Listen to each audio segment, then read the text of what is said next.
Bonjour à toutes et à tous, j'espère que vous allez bien. Aujourd'hui, je vais vous raconter l'histoire d'Ashley Fallis. Et c'est parti. Ashley Anne Michelle Ragandin Fallis est née le 8 octobre 1983. Sa mère est Jenna Fox et elle a un père adoptif nommé Joel Ragandin. C'est une jeune femme brillante, généreuse et aimante. Elle s'est mise en couple très jeune et entre les deux, ce fut l'amour fou. Elle a fini par épouser son amour de jeunesse et peu de temps après, elle a fini par épouser son amour de lycée, peu de temps après qu'elle ait eu son diplôme. Et ils ont construit une famille ensemble en accueillant deux jolies filles qui s'appellent Madeline et Jolie. Malheureusement, les choses n'ont pas fonctionné entre eux et ils ont dû se séparer. À ce moment-là, Ashley est toujours très jeune, elle est dans la vingtaine et ses deux enfants sont âgés de moins de 10 ans. Elle a dû retourner chez ses parents avec ses enfants et la famille s'est encore plus rapprochée et ils sont très soudés entre eux après cette épreuve. Ashley se retrouve alors comme mère monoparentale mais elle fait tout son possible pour élever au mieux ses enfants. Elle travaille très dur comme inhalothérapeute afin d'offrir une belle vie à ses petits. Ashley est décrite par ses parents comme une jeune femme qui a la joie de vivre et qui a le sens de l'humour et elle est très attachée à sa famille. Elle est très proche de sa mère et toutes les deux ensemble, elles sont comme les meilleures amies du monde. Sa vie va basculer lorsqu'elle va faire la rencontre de Thomas Fallis en avril 2007. Tous les deux sont très amoureux et Tom, il apparaît comme un jeune homme responsable qui souhaite fonder une famille. Rapidement, Ashley tombe à nouveau enceinte alors qu'ils commençaient à peine à se fréquenter. Jenna Fox a déclaré les mots suivants à ce propos. Je pense que c'était un moyen pour eux de se sentir plus connectés l'un à l'autre en trop peu de temps. Ashley est alors comblée et elle pense avoir trouvé l'amour de sa vie. Et avec la venue du bébé, c'est comme un nouveau départ pour elle. Le couple a accueilli un petit garçon nommé Blake au début du mois de mars et 2 semaines après, ils se sont dit oui, le 27 mars 2008. Tout est allé très vite entre eux. Malheureusement, ce bonheur est entravé par une mauvaise nouvelle. Le père biologique des filles, d'Ashley, a décidé de renoncer à ses droits parentaux, ce qui dévaste Madeline et Jolie. Si Ashley est ravie de sa nouvelle vie, ses parents sont inquiets pour elle, car ils trouvent que les choses sont allées trop rapidement entre son compagnon et elle, et qu'ils auraient dû prendre plus de temps. Ils ont déclaré les mots suivants à ce propos. Nous étions malheureux à ce sujet et nous avions essayé d'en dissuader Ashley. En fait, ils pensent ça parce qu'ils trouvent qu'il y a des comportements assez troublant chez Tom. Jenna a déclaré à ce propos les mots suivants. Je n'aimais pas sa mentalité d'avoir raison tout le temps et de se battre tout le temps et d'être agressif. Le couple a continué sa vie et ils ont déménagé à Evans, qui se situe à environ 1 heure de Denver. Ashley travaille comme inhalothérapeute et Tom est agent au bureau du shérif du comté de Weld dans une prison locale et selon Jenna, son travail nourrissait encore plus son ego et le faisait se sentir supérieur aux autres. C'est le travail parfait pour quelqu'un qui a un ego qui a besoin de dire aux autres quoi faire, selon elle. Toujours selon Jenna, Tom est un mari plutôt possessif qui tente d'isoler sa fille et qui veut avoir un contrôle absolu sur elle. Tom la voyait comme une menace car selon ses mots, elle était la seule personne contre qui il ne pouvait pas isoler Ashley. Le mariage de Tom et Ashley a été mis à l'épreuve après que Blake a été diagnostiqué avec une maladie chronique du cerveau. En fait, il avait une hydrocéphalie. C'est une maladie qui signifie qu'il y a une accumulation de liquide dans le cerveau. Ils sont allés à plusieurs rendez-vous médicaux, ils ont essayé plusieurs traitements et le petit a eu plusieurs interventions chirurgicales. Cela a beaucoup pesé sur le moral de la jeune maman et elle a commencé à prendre des médicaments afin de surmonter cette épreuve. Cette période a mis énormément de stress sur les parents et a impacté négativement leur vie de couple, à tel point qu'Ashley envisageait de divorcer à l'été 2011, mais Tom ne voulait pas. Ils sont donc allés en thérapie de couple et Ashley a fait un travail sur elle et les choses ont fini par s'améliorer entre eux à l'approche des vacances.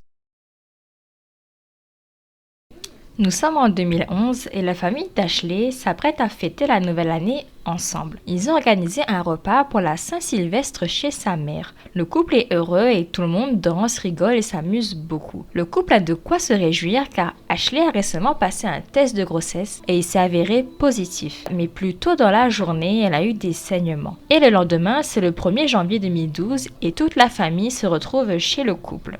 Malheureusement, les choses vont se gâter lorsque Tom s'est mis en colère car le frère de Jenna a proposé à Ashley de consommer des produits illicites et je n'ai pas dire le nom afin de ne pas être censuré. Plus tard, Tom va expliquer qu'en fait, il était contrarié car à ce moment-là, il pensait qu'Ashley était enceinte et qu'elle avait fait une fausse couche suite au saignement et donc ce n'était pas le moment pour elle de consommer ces produits-là. Ce soir-là, Tom et Jenna se sont aussi disputés. Il était tellement contrarié qu'il a maudit sa belle-mère et s'est ensuite enfermé dans la chambre de sa femme. Les parents d'Ashley étaient alors contrariés et ils ont donc décidé de quitter la fête vers minuit 40. Ils étaient les derniers à partir de chez eux. Jenna a déclaré à propos de cette fameuse soirée les mots suivants. Il est passé à côté de moi, il a dit qu'il nous détestait tous et qu'il souhaitait que nous mourions et il est entré dans la chambre et il a claqué la porte. Pourtant, la soirée va prendre une tournure tragique. À 12h50, soit 10 minutes après le départ des parents, Tom passe un coup de fil glaçant au 911. Il explique à l'opérateur qu'il a besoin d'aide en urgence car sa femme vient de se tirer une balle dans la tête. En même temps, les parents d'Ashley sont arrêtés sur le bord de la route, pas loin du domicile de leur fille, et ils voient des ambulances passer à toute vitesse en direction de la maison d'Ashley. Ils ont immédiatement un mauvais pressentiment et ils font demi-tour. Ils sont en panique. Et une fois sur place, ils apprennent malheureusement qu'Ashley s'est tiré une balle. Ils sont horrifiés. Les ambulanciers sont arrivés sur place et ils ont fait leur maximum afin de sauver Ashley, qui est dans un état critique. La police les a également rejoints. Et sur place, ils ont trouvé Tom, qui est ensanglanté et qui tient la blessure à la tête de sa femme. Elle est transportée à l'hôpital où malheureusement, elle est décédée peu de temps après son admission. Pour la famille d'Ashley, le choc est immense. Ils sont dans l'incompréhension. Elle allait très bien à la soirée et était de bonne humeur et d'une minute à l'autre, elle aurait fait un tel geste. Cela n'a pas de sens. Les parents veulent des réponses et sont convaincus qu'il s'est passé quelque chose entre Ashley et son mari. Tom est immédiatement interrogé par la police qui trouve la mort de sa femme suspecte. Il insiste à dire que sa femme a voulu en finir avec sa vie après qu'ils se soient disputés. Lorsqu'on lui demande ce qui s'est passé, il a déclaré les mots suivants. « J'étais dans le placard, j'ai entendu qu'elle a pris une arme et j'ai regardé, j'étais comme « Qu'est-ce que tu fais ?» Et avant même que j'ai eu le temps de finir ma phrase ou de fermer la porte, il y avait de la fumée, je l'ai entendu. Les policiers restent perplexes face à cette situation parce que pour eux, une simple dispute ne peut pas mener à un tel drame.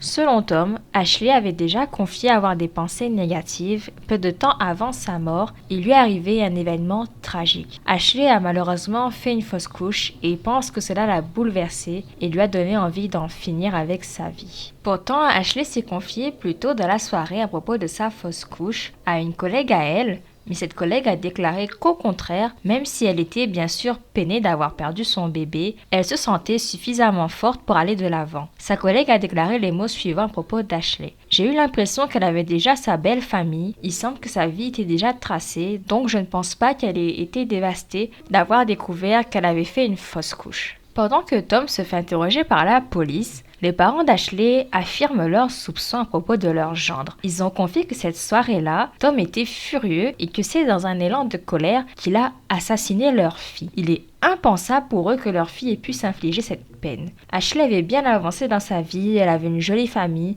un mari, un travail où elle était épanouie. Elle avait tout pour elle.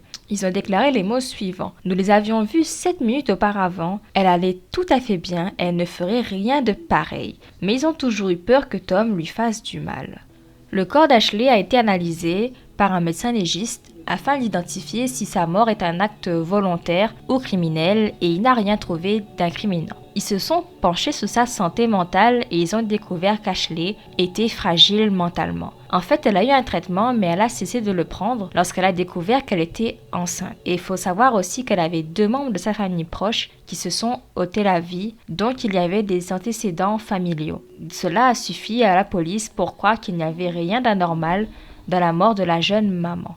La police a alors conclu qu'Ashley s'est ôté la vie et l'affaire est donc classée. Et à cette nouvelle-là, la famille d'Ashley est dévastée.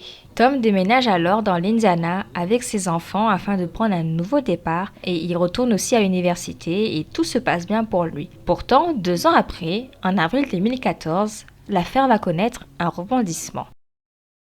Justin Joseph est un consultant de CBS News qui s'intéresse à cette affaire. Il publie un article sur la façon dont un voisin qui s'appelle Nick Clover, âgé de 15 ans à l'époque, aurait entendu Tom avouer avoir tiré sur sa femme. Après cet article, la police s'intéresse de nouveau au cas d'Ashley Fallis et réouvre l'affaire. Ils tombent sur de nouvelles preuves et les policiers arrêtent alors Tom en novembre 2014 pour meurtre au 2e degré sur son épouse. Il est alors amené au Colorado pour faire face à ces accusations. Pour la famille d'Ashley, c'est un soulagement car ils ont longtemps pensé que la police a négligé l'enquête sur la mort de leur fille. 4 ans plus tard, le procès commence en mars 2016. Chaque invité à la soirée a été interrogé par la police en quête de preuves et ils ont tous déclaré qu'Ashley était très heureuse ce soir-là. Ils ont récolté un témoignage d'une voisine adolescente qui a entendu Ashley crier « Dégage de moi !» Mais lorsque les procureurs ont appelé cette voisine à la barre, elle a expliqué qu'en fait elle était en état d'ébriété cette nuit-là et qu'elle ne se souvenait pas de ses déclarations. Les procureurs ont aussi fait venir un détective des homicides à la barre afin d'avoir son avis sur la scène du drame et il a déclaré qu'il pensait que si elle avait voulu en finir, il y aurait eu plus de sang sur le sol. La défense a mis en avant les soucis de santé mentale d'Ashley Fallis et en fait ils ont mis en avant son passé aussi et ils ont présenté une lettre qu'elle a écrite à Tom quelques mois plus tôt. On pouvait y lire « J'ai tellement mal à l'intérieur que je ne peux plus la supporter. Je suis désolée de vous faire ça, à vous et aux enfants, mais je me surprends à ne même pas aimer mes enfants. Chaque jour est une corvée pour eux et pour vous. Je les aime, je n'en peux plus de cette vie. » Ils ont alors appelé un expert en ce domaine de santé mentale qui a témoigné qu'Ashley avait plusieurs facteurs de risque de mettre fin à sa vie, surtout suite à sa fausse couche. Puis ils ont fait venir un enquêteur chargé de l'affaire qui a expliqué que les preuves matérielles sur les lieux semblent correspondre au récit que Tom a fait de cette soirée.